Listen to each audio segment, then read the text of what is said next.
you know, about me, it's not really about the money, it's more about the impact. Yeah. That's the whole reason for the YouTube channel. I want to create an impact. I started this cannabis business because I watched his YouTube channel. He dropped me some game or gave me some knowledge where I was like, man, I wanted to start. Get money, little babe, I don't complain. I got big baby on that duct tape. I got THC all in the cupcake. I get bags off, you know I do duck weight. I got family in New York, somewhere upstate. Me and these one ready the same. Got my own wave, I'm a chain. You too, what's good with it, man? It's your boy Neo Cannabis, and I'm back with another video. So today we will be getting into my cannabis delivery service, the actual operations. You guys will get to see an inside look of how the operation actually works. We'll get into inventory, employees, sales, the call center. You'll get an inside look on everything that it takes to run a 7-figure cannabis delivery service. We will have some challenges with this where, you know, let's say the express drive, if let's say the scheduled driver has 150 SKUs and the express driver has 200 SKUs in their kits, then if the express driver gets overwhelmed and we need to drop orders to the scheduled driver, rather than order, it might look like order, and then we're doing less deliveries an hour. It just sucks right now because there really is no right answer. So these are all great points. Everybody collectively, we're just trying to figure out how to implement it and how it's going to affect what we do here in the process. Just want to see gradual growth, and with the same customers that we have, we're continue to serve them and expand them more. But really want to make sure we're keeping our existing customers happy with whatever products they had, and then you just keep building on top of that with new clients. And that can be you just have better ETAs or more scheduled products, which I think will bring more people. What do you usually do on a day-to-day basis? On a day-to-day basis, I set up the roster for the day, for the drivers, for the menu experts. Basically, whoever's scheduled to work for the day, I assign them to a certain platform. And then for the drivers, a certain zone. Then I go ahead and assign scheduled orders to drivers based on the zone that they're in. And just coordinate with our menu experts with orders from customers if we're missing items. Also, if any customers are unhappy, to speak with them. But basically, just coordinate the day with orders, just assign to drivers and make sure all orders get on time. So you're working actually hand-in-hand with the dispatch team? So are you essentially like the glue guy? Kind of way, yeah. Right. They go through me like with any questions, or if basically I'm the one that I guess runs the show for the day, coordinating with our menu experts with any issues, and then when drivers call in to help them out with any issues, but just kind of coach for the day with the whole team. We are going to take an inside look into one of our inventory rooms. This is where we sort everything for the day and reconcile to make sure that the drivers are going out with the correct product that they need for the day. Could you explain what you're doing for the day? Right now, I'm replenishing kits that were out on the road yesterday.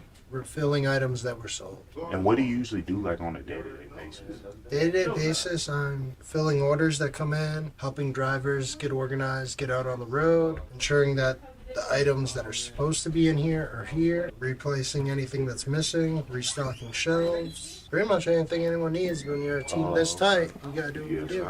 Getting ready for the day, what are some of the biggest challenges that you think you're gonna face? Just getting acclimated with the flow of things. For me personally, it's more so about, it's just a new process, so it's me getting the flow. Once I'm comfortable, I feel like things just start to feel like a breeze.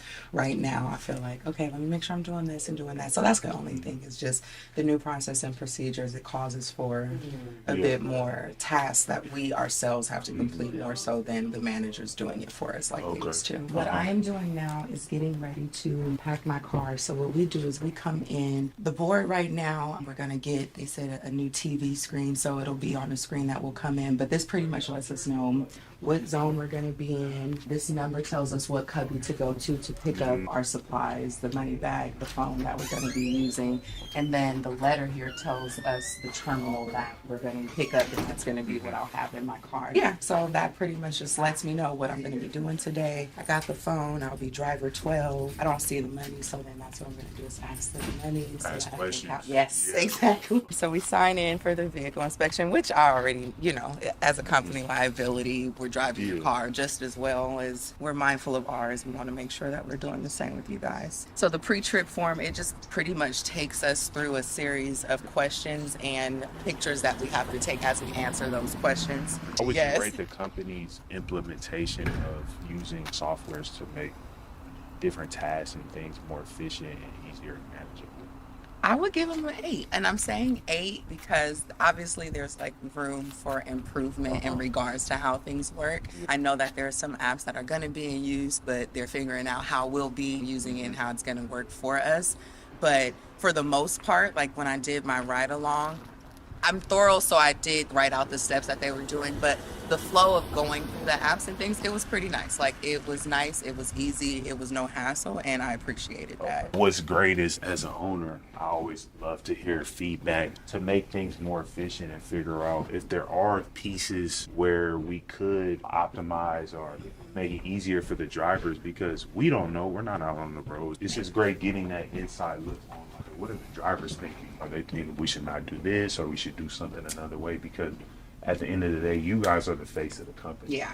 We're just the back end. We just try to put the processes in place to make everything run a little bit more smoothly, more efficient. And I will say that the increase with the changes, that was also helpful. So it's not as if like we're being paid the same but being asked to do more, if that makes sense. It's okay. We're elevating in all ways, and that's what I got out of it. I'm good with it. Okay.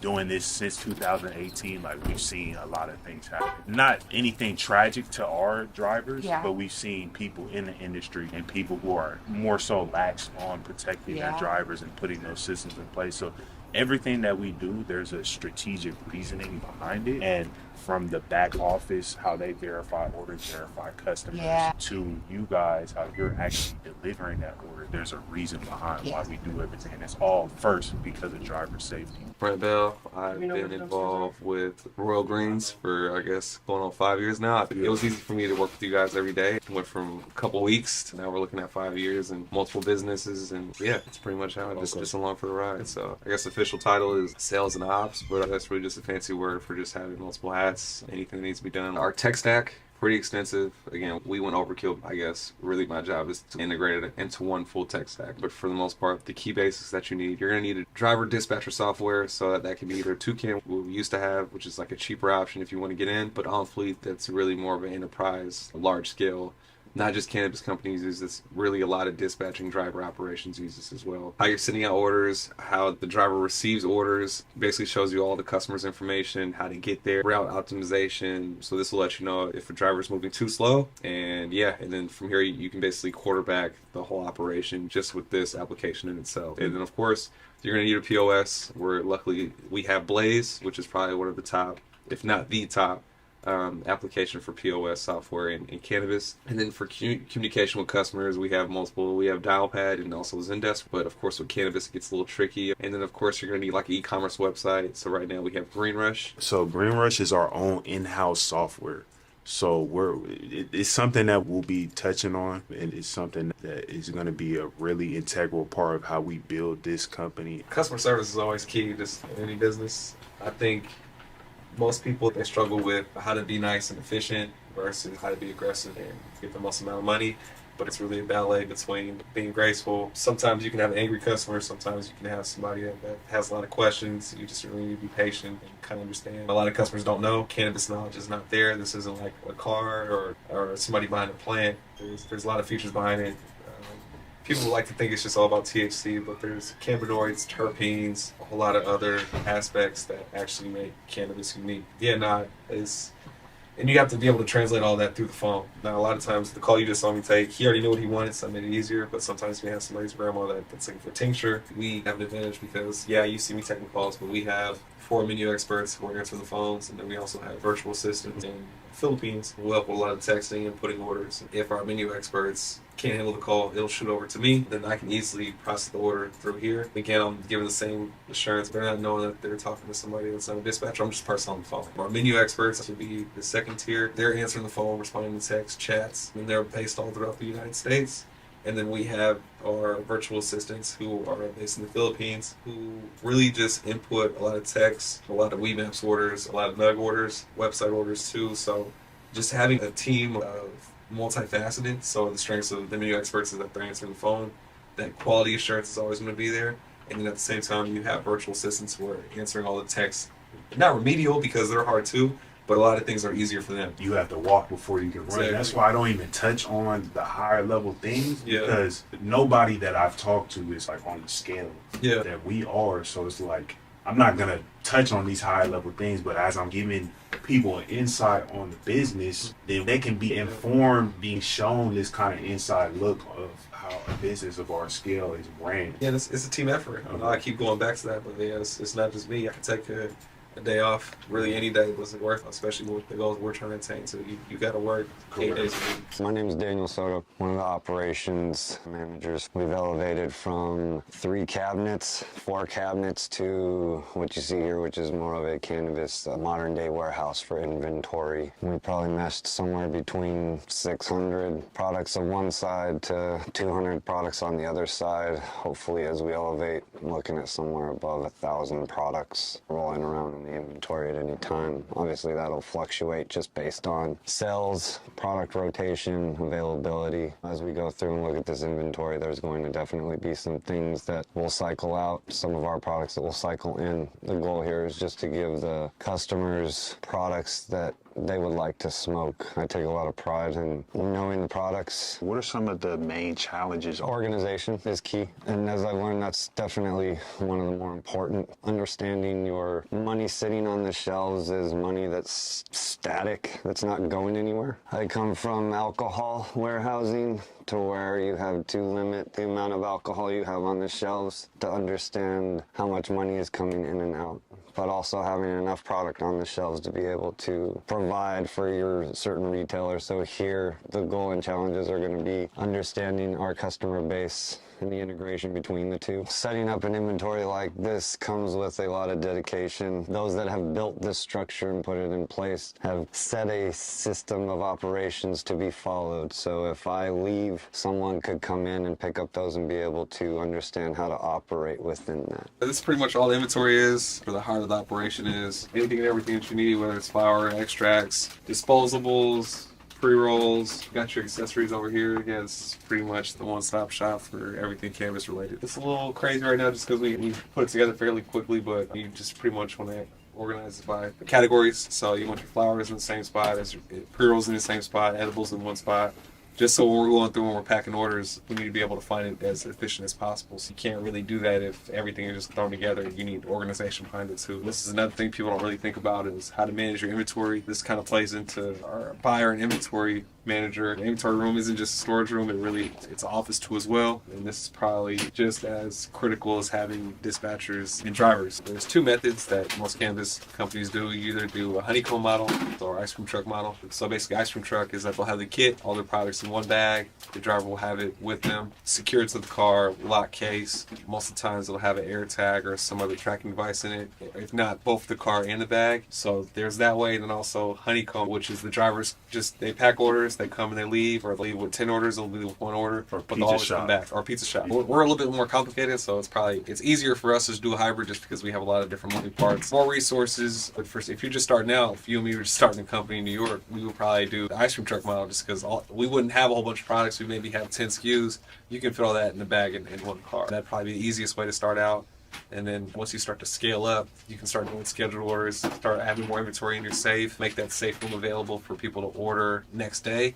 And that way you can just start picking up more orders and more traffic. What are some brands that are hot in the market right now? For us, just in our market in the Bay Area, just looking around, definitely probably like 7 Leaves, Raw Garden for sure. We have another brand that probably nobody knows about, it's Us brand. Mr. Zips does pretty good. Honey Creek, obviously Stizzy, Cosmic Fog, no bring out. So it's really, we're basically choosing winners and losers. And I'm not calling anybody a loser, but it's just for... It's just statistics. Yeah, we're what I tell vendors all the time, we're a victim of our own clientele. So that's I may like a lot of stuff, but if we put it on the menu, nobody will buy it. So that's why you really need a great spread of different products and brands. This is my business partner, the other co-founder of Royal Greens, Brendan Royal. He's the CEO of Royal Greens and just our whole operation. He handles all the day-to-day operations, all the business ops. I'm more so just the marketing and content side of the business. Can you just explain a little bit about just what you're doing right now, what you do on a day-to-day basis? Today we're in inventory, so we're just putting out some stuff to get ready for the week. Can you touch on some of the softwares that we're using to combat or make those guesses a little bit more accurate that we're using on a day-to-day basis as far as product inventory, forecasting, and just management as well? Yeah, so I guess our main point of sale for the time being is Blaze and Green Rush. Every night we pull certain reports that kind of give us the data to make decisions on, okay, what needs to be restocked, what needs to be pulled out the bags. And yeah, so our drivers can be prepared and the whole operation can run smoothly. Those reports are key to the business and analyzing those to make smarter decisions as far as inventory, buying, and this whole operation. Coming from you, an actual CEO, what are the essentials that somebody needs to take into place and have that mindset built? You want to wear all hats and be able to sacrifice and put in the time. I think that's the biggest thing. If you're ready to put in the time and not get all the glory and whatever, just keep everything running. That's the biggest thing. It really was just built from the mud, man, and it's just crazy to think how it's scaled into this type of operation to this point. There's still more levels to reach. It's just been really great to continue building this thing. Yeah, man, so we'll close it out for today, man. We saw an inside look at my cannabis delivery operation, what it takes to scale into a 7-figure business. And yeah, it's just some inspiration, just give you guys another perspective on what it looks like on the inside of a business like this, and just all the moving parts, all of the roles and all the resources and network that's needed in order to get to that level. So yeah, if you want more videos of this, please like, share, comment, subscribe if you're new. And until next time, peace.